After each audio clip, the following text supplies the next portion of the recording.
Hi guys, and welcome to Piano and Keyboard Artists, where we discuss the artists related to pianos, keyboards and synthesizers. And I'm standing here today in Rotherhithe Street in southeast London, and we're going to go inside this pub and see a familiar face, so come with me.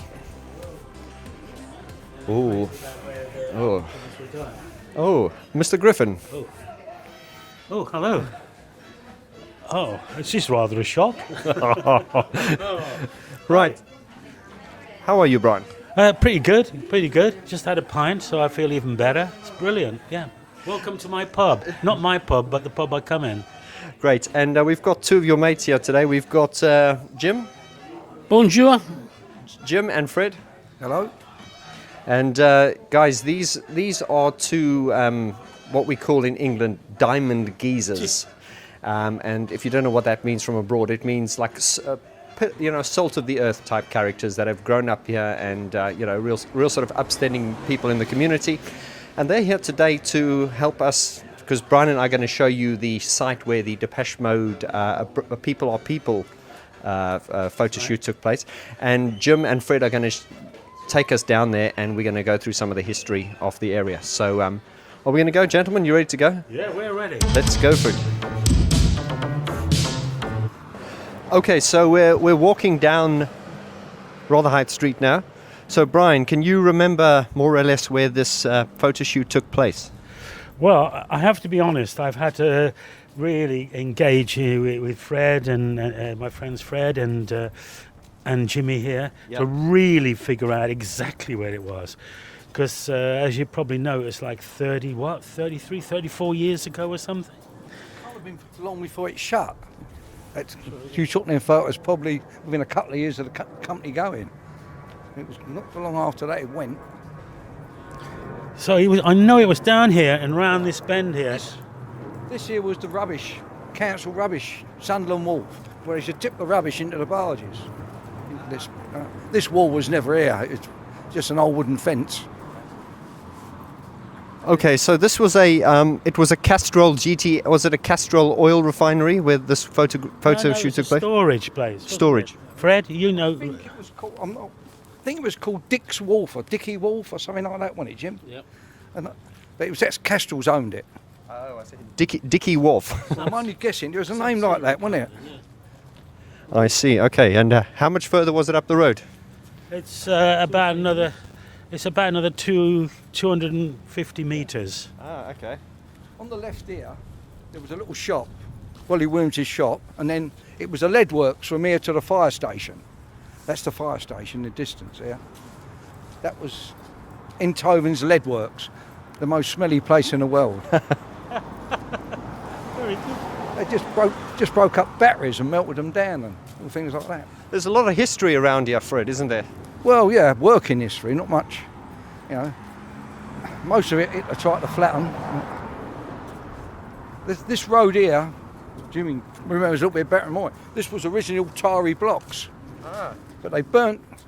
So all the curbs used to be about that high, didn't they, Jim? You couldn't get up the curb. Right. So it's improved a lot over time, has it? Yeah, a bit. So we're going right up the top of there, look. That bridge in the distance. the bridge in the distance there. Oh, so the bridge in the distance there. Okay. So, Brian, you said it used to be really sort of like derelict and run down here. Very dark down here. I very rarely come down here from my studio. Here, wasn't it? It was narrow. I wouldn't come down. It was like so dark and deserted. In fact, to get a taxi to come from central London to bring you down here would be a miracle. Fine, you couldn't get a policeman to get you down here. Couldn't get a policeman to get down. The police were too scared to come here. Well, Fred and Jimmy know a lot about that. What are you saying? I'm saying it was very lucky that the fire station was there. What's that, Jim? It was very lucky that the fire station was there because Castrol did catch a light, and it was immense, as you can imagine. All the oil going up in flames, and it was a great sight. There was loads of people trying to watch it, and they were all shaded back, but that was obviously prior to Brian doing the photographs for the cover for Depeche Mode. Oh. How long have you lived in this area for, Jim? 70 odd years. Okay, it looks like they've stopped here. Let's just see. What's the significance of this? This is the fire station. Okay. But them buildings at the back weren't there. But the fireboat used to often dock there. a high tide, and they'd come in. A massive shore. But Fred, this area was bombed badly during World War II, really badly. Seen this little Banksy Badly, down here? yeah. It's not a Banksy, but it looks like one. There, down there, look. Oh, is that a Banksy? No, I don't think it is. You see it Oh down my there? God, it's the Violator Rose. Are you getting that? Yeah. Oh my God, it's like the Violator Rose, yeah. Did you do that, Brian? What's that? Is that you doing a Banksy? No, I thought it was a Banksy, but it's probably not. You didn't have any red paint. Oh, you do black and white. Well, I think it's quite good if we look at the area where people were shot. You know, the area of the location, which we're almost approaching now. We're almost there where this bus stop is. This is the start, yeah. Fire station, then there was Castrol's. This is it. Oh, is this where it starts? Is this where the oil? This is it. Both sides. You want to go over the road? And have a look? Okay, Leah, let's go over. Everyone.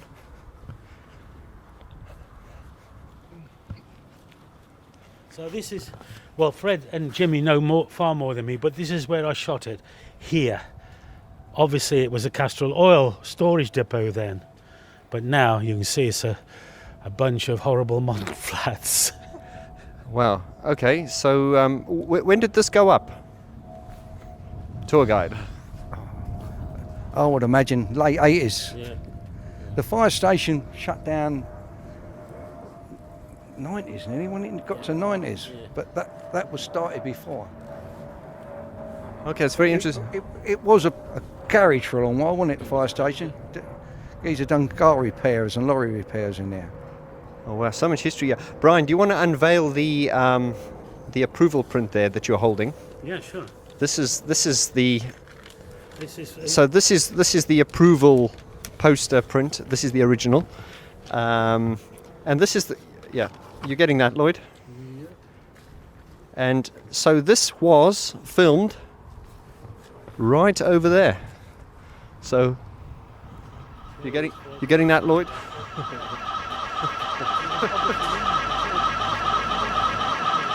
Wow. Okay.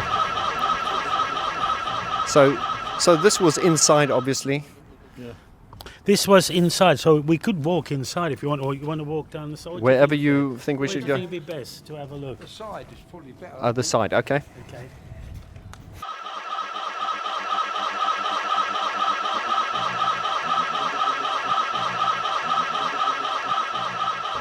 Okay. Okay. Go over the bridge if you want. Okay. Let's go over the bridge.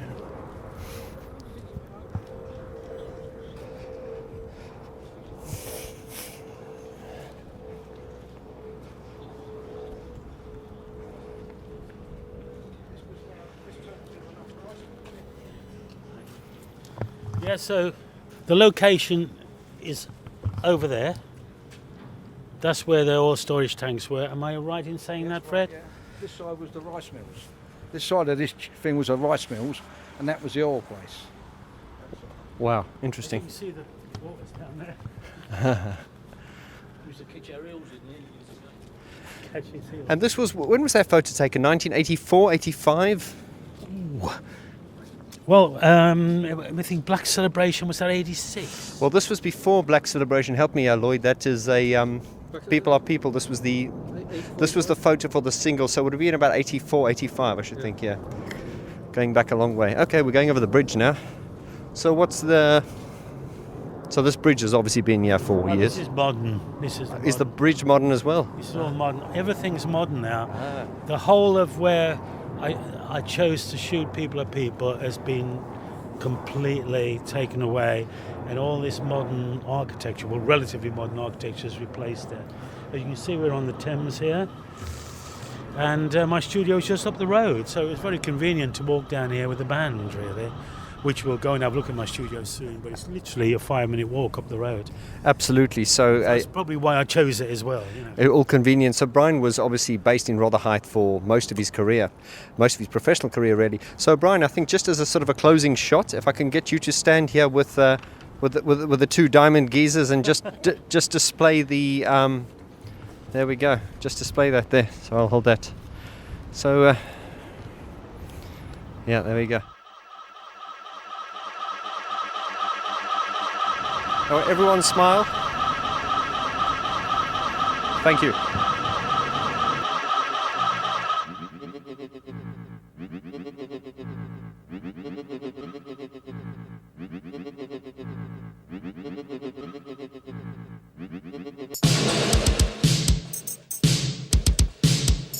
Right, okay. Here we are in the St. Mary's Churchyard. No. No, that's further on. Where are we, Brian? Go on. We're opposite the pump house, the Brunel pump house, which is over on the sunny side of the street over there. And this now, because it's got all very modernised and very posh around here compared to how it used to be when I first moved. I first moved in here, this area here, in 1980. And this now is called Rotherhithe Village. But back then, what would you say it was, Jim? Back then it was like Rotherhithe, centre of villainy. I don't know, something. Or this is where all the crooks hang out. This is where nobody's going to come down here. It's too dark. It's too horrible. Tax says, I'm not going to take you down there, you know. And it was dark, and people just didn't want to come down in this area back then. All the villains. Was it? Come on, Jim. Was it the Crays and the Richardsons? Or? Crays were East End, Richardsons was South London. So was this dangerous? Would you ever come down here when you were a kid? I didn't have a choice because I lived here, you know, in the area. So yeah, I'd still come down here. All friends, everybody knew one another. So the rules of those days would just keep your head down and keep your gob shut and just keep out of Don't trouble. say anything to the old Bill. Don't say a word to him. So don't be a rat, as they say. Yeah. No, definitely no. Do not snitch. If you're a snitch, you end up in a ditch. This sounds like some kind of gangster production now. Well, it was a little bit because I had to befriend everyone here. We'll go to where I befriended them in a minute, the pub which is down here. It's a very famous pub where the Pilgrim Fathers sailed firstly to Plymouth and then to America. Is that the Mayflower pub? Mayflower. We'll go down there in a minute. It's just about 50 metres down the street here. But here, we're right on the corner here. This was my studio here. Now it's a Piers Goff modern building. Before that, it was just a one-storey converted warehouse. And this corner here, if we just walk a few metres, if we can, this bit here was my first studio. This bit here.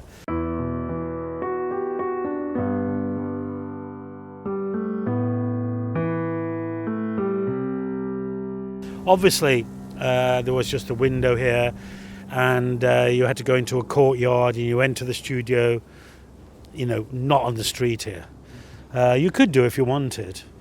So it's a fairly small studio, about, well, it's in square feet. You have to forgive me for this, but about 1,000 square feet was this side. The reason I'm pointing this out is that this is where I did the Depeche Mode publicity session with the band around the Speak and Spell period.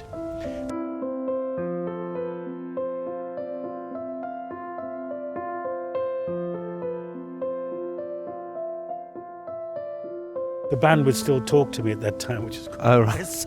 Well, they don't talk to you now? Oh, they talk to me a lot now. I mean, obviously there was a little bit of friction regarding the album cover, but they came down here and we shot a load of stuff in the studio here around 1980, 81.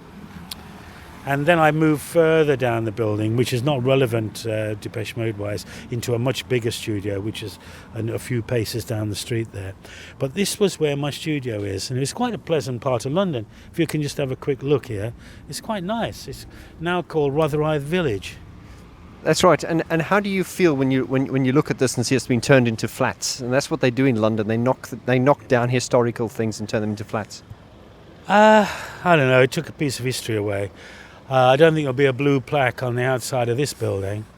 I mean, I did a lot here in this studio. I did a lot. I mean, photographed a lot of famous people, a lot of bands. If anyone's got the pop book, then the majority of the studio photography in the pop book, which is a big fat book, was done here, in this space here. Wow, so let's actually just cross the road here so we can get a sort of like a long shot of it. Yeah, that's a good idea. Okay, so there we have it. a lot of stuff was done down. You think of the band that were down here, you know, whether it was Elvis Costello, whether it was Depeche Mode, whether it was Psychedelic Furs. You think of an 80s band and they came here. It would have been dark, a bit miserable, a bit like, ooh, I feel a little bit weird down here. But very rock and roll and not sterile. Exactly, because up the street here is where the Sex Pistols started. They used to rehearse up the street here. A lot of bands recorded. There was a small studio up the street here. And even Bob Dylan came down here to do a promo. He just came down the street here. There are a lot of bands know this area. And they all ended up in the pub. Mayflower, which is down the street here, after they'd done their session or their recording. And so therefore my book Pop, which is co-authored by Terry Rawlins, very famous rock writer, who just lives just down the street here. This was a bit of a rock and roll 100 meters really. And now it's just residential flats and... Now it's just residential flats. You know, guys, I hate to be cynical, but this happens a lot in London. A lot of iconic and historical structures and venues are being knocked down. London's becoming like a dormitory now, isn't it? Oh yeah, it's terrible. It's terrible. I mean, it's terrible. This really had an edge, this area, a real edge to it. It was quite inspiring. It was like, ooh, a little bit like, ooh, unsettling. But as I said, Jimmy here, I mean, he grew up here. He made the man. Oh, it made me? Yeah. Well, yeah. Yeah, it did, yeah. Yeah, it'd be a bit tough, yeah. Brian, can I ask you one rumour?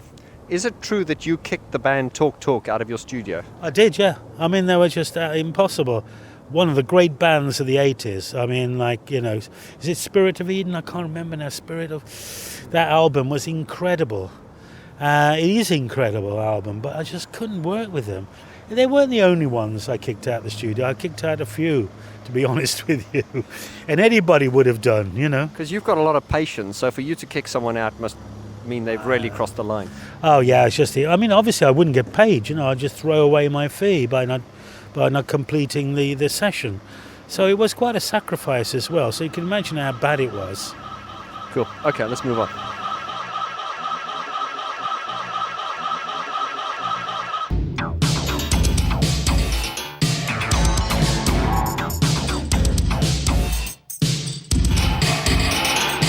Right, Brian, we're standing here at the outside of the Mayflower, and this was the iconic pub where it all happened. It certainly did. This is the iconic area that happened for me, really. And certainly, regards to Depeche Mode, we did quite a lot of work down this street, as you highlighted earlier. And in the studio there, just literally there, we'd all come here, walk into the bar here. This was our imbibing place. Is that the right word? Yeah, it's a good word. I think a lot of people might need to look up the meaning of that. Drinking place. Drinking place. Drinking place. So just to get some context, I just want to... There we go. So Brian's studio was right over there. Yep. And then if you come in this way, you will see this is where the pub was. So it was very convenient to have the pub so close by to your studio. I think one always needs three things in life. A place where you work out of, that is near a pub, a curry house, and a good fish and chip shop. Well, there you go, guys. That's words of wisdom from Brian Griffin. No, but seriously, this was quite a place, really. Obviously, I'm going back many years, and this was a real centre, this place. And you know, like all the bands that came to my studio came in here with me, or came and drank in here. And also down the street here, you know, the Sex Pistols started down the street here. And you'd have loads of bands coming down. Bob Dylan came down here. Ian Drury and the Blockheads, lots of 80s bands came and rehearsed and recorded stuff down the end of the street here. Wow, so this is just like a piece of history, and you've got the St. Mary's Churchyard just over there. Yeah, well, that was controlled by a vicar, a very famous vicar in this area called Nick the Vic. He was a heavy drinker, Nick the Vic, a heavy drink. and it cost him his life in the end, unfortunately. He was a very, very big part of this neighbourhood. The whole area here was very much like a very important group of people, and we were all together. You know, we were very close, all of us. Very close knit, and as you say, it was quite dark and dingy in some ways, but very rock and roll and very, very authentic and quite dangerous. But there seemed to be like a magic there that we've possibly lost now. Yeah, I mean, this was a crucible of creativity for me. The film studios here, the great pub here, recording studios down the street there, my studio there. This was quite something in the 80s. This is so interesting. Okay, well, this is the famous the Mayflower pub, which is here in Rotherhithe, the Rotherhithe village, and we're going to go in now. And I think we should have a drink, shall we, Brian? Maybe one. 3 drinks later. Let's go and have a look. Right, we're here inside the charming Mayflower pub. Now, Brian, you said that back in the day, this is where you used to spend a lot of your time. Yeah, I first realised that this bar existed when I moved down here. And it's a very private bar. It was then. Now it's got, like, in the modern age, very touristy. But it was a real enclosed bar that was just completely filled with, can we say, locals? Well, you say, and it's true, these days it's very touristy. But back in those days, there were lots of villains here and a lot of the underworld. And yeah, we what happened here, we all gathered around the tables here. And we all faced each other and talked about things. And I played chess in here with some of them. Where we used to have games of chess and things. And it was real, can we say, people from around here. And some people that earned their livings from other means. Yeah. All sorts of villains. Friends of yours, Brian? Well, they were quite nice. I mean, they were interesting people, and I'm fascinated with everyone, you know. But we all got together, and I realised very quickly that I needed to embrace them as well, because I had my studio just literally 30 meters maybe behind us here, and I didn't want all my equipment to be stolen rather, or my studio to be broken into. So I needed them to be my mates, really.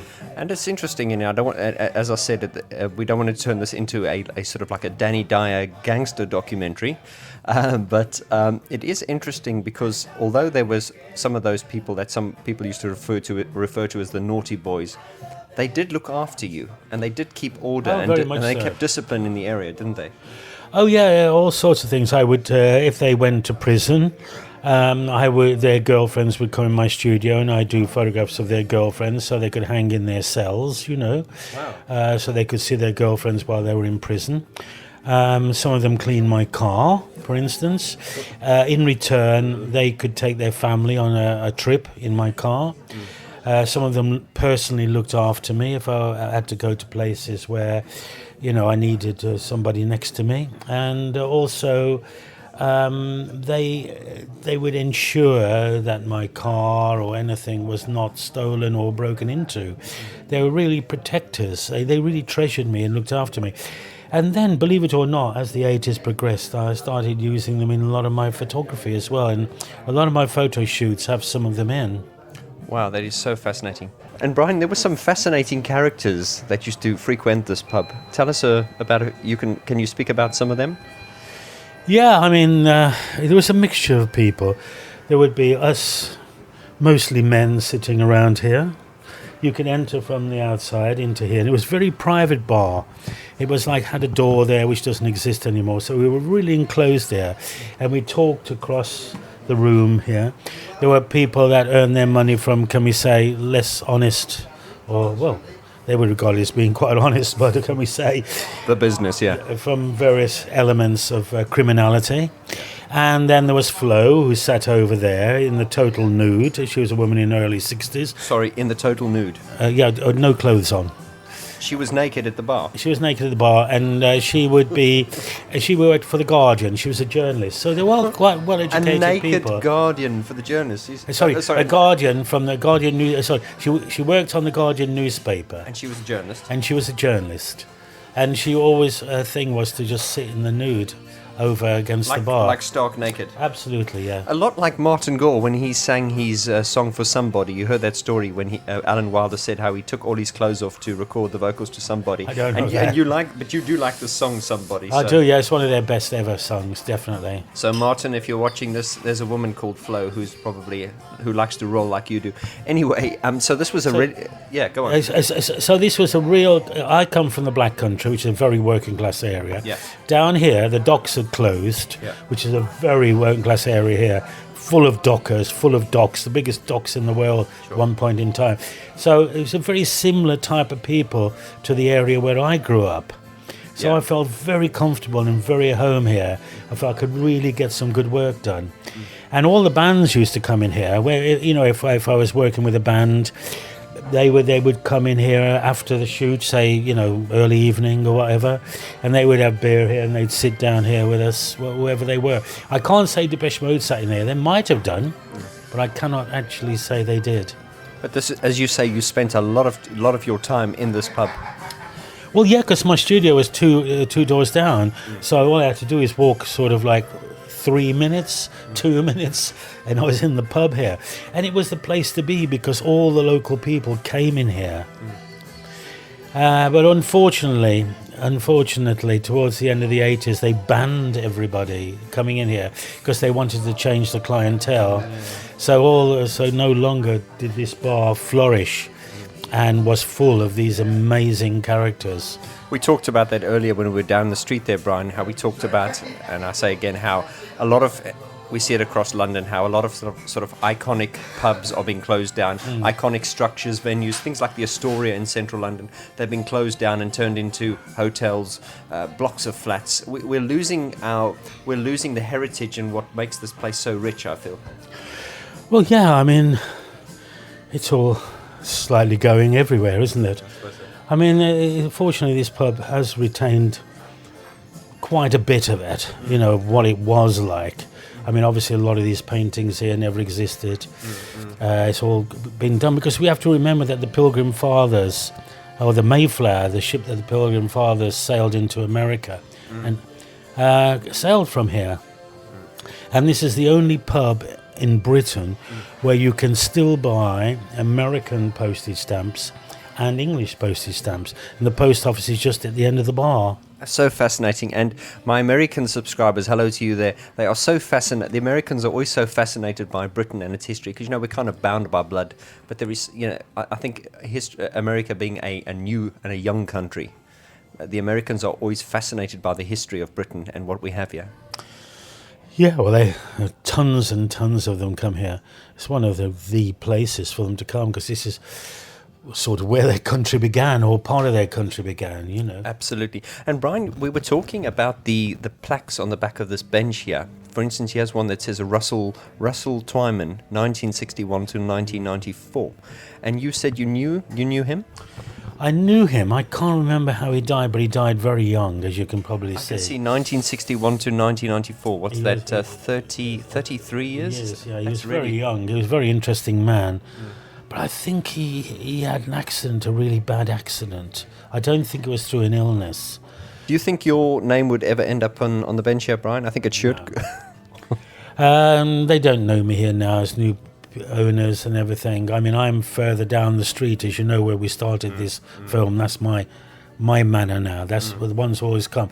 But the funny thing is there's a film studio just outside here. Yes. And one of the main people that work in this film studio said to me, Brian, he said, when you die, you're going to have a massive turnout, because the church is just outside here, as you know. It is, yes. And I'm going to have a massive turnout, apparently. So maybe some people from the pub will go, yeah. Brian, you're going to live forever. And the way you're going now, actually, while we're there, we want to drink to your good health. I'll drink to yours. Oh, Okay. it's finished mine. Listen, Brian, I want to, while we're here, I want to quickly jump onto the prints here, the poster prints. Yeah. And absolutely. we unveiled this earlier on down the street when we showed where this photo took place. Exactly, So, yeah. guys, as I say once again, this is the original approval print. Now, when I asked Brian to make these poster prints available to the channel, obviously we approach Brian's approved printer, and then Brian's approved printer, Kevin, will send us to the approvals.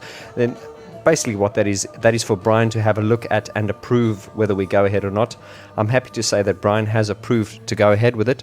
So what I'm going to ask Brian to do, I'm going to ask him to autograph this one, and then I'm going to give it away to one of my subscribers here. We're going to figure out how we're going to do that yet. But for now, Brian, I'm going to ask you to sign that, and then while you're doing that, I'm going to just explain I'm just going to explain to you guys. So, guys, if you're new to my channel, you will know that this is part of the Depeche Mode album review series. We've rolled out some exclusive prints or poster prints, which Brian has made exclusive to the Vaughan George channel, and there are now 7 images. And they are available exclusively through this channel. Now, what makes these poster prints completely unique compared to any other posters that you can buy off Brian's is the fact that these are the most accurate reproductions of Brian's work, but also they are personally signed by Brian Griffin himself. So as you can see, Brian's going to demonstrate. Brian, can we give us your rock and roll Pen. Yes. And here we go. I'm going to. Shall I just put best wishes or something? What would you think I should put? I tell you what. Put best wishes, because what we're going to do is we're going to give this to one of my channel members. Put best wishes here, so we can put the name after it, of course. And then my name's down there. Well, I tell you what. Why don't you just sign it for now, and then we can put a personalised message for them there afterwards. So this is the idea, guys. With this offer, you get to purchase a piece of Brian Griffin's iconic poster print, one of his iconic poster prints. And what makes this offer different is that these are not only the most accurate reproductions because they're straight from the original negatives, but they are also dedicated to you and signed by Brian himself. So if you want to know any more about this offer, please get in touch with me at info@vorti.com, and I'll walk you through the ordering process. But while we're on the subject of this image, Brian, this was the People Are People image photo that you took. Absolutely. But a lot of people will look at this and think that is the actual cover, but that is not. That's a slight variation. No, it's not. I mean, it's far better than the cover because there's 2 improvements. One, you can see Martin far clearer. Sorry. Yeah, because if we look at the original one, Martin's face is like in the shadow. And then we have David, who's a lot clearer as well here. You see David there, David Garhan? This is a better image than the one that was used on the cover. So you're getting a finer image if you purchase it. And we talked about this last time as well, Brian. Whenever you did the photo shoot, you would obviously submit the prints to them to make their decision. And very often I felt that sometimes they didn't choose the best image for the album cover. They didn't on most occasions, actually. I think it started to happen later on, towards these. I don't know. I mean, as we said before, Construction Time Again, I don't think was the very best image for the cover. But that was just an aesthetic thing. But when it comes towards the end, images like this one, then they didn't choose the right one technically either. I see. And as I said, you could have jumped in and said, "Hey guys, I feel you should." I was never embraced in there. I was never part of that discussion, which is a shame, really, because I said, "Look here, this much." So this one is the far better image, if you like this image, than the one you've got on your 12-inch. And I think as well, because you say you and Daniel Miller were such good friends and you had such respect for the band, that is why you didn't really want to muscle in and say, "Hang on, I want this to be the album cover." You just sort of left them to their own devices, so to speak.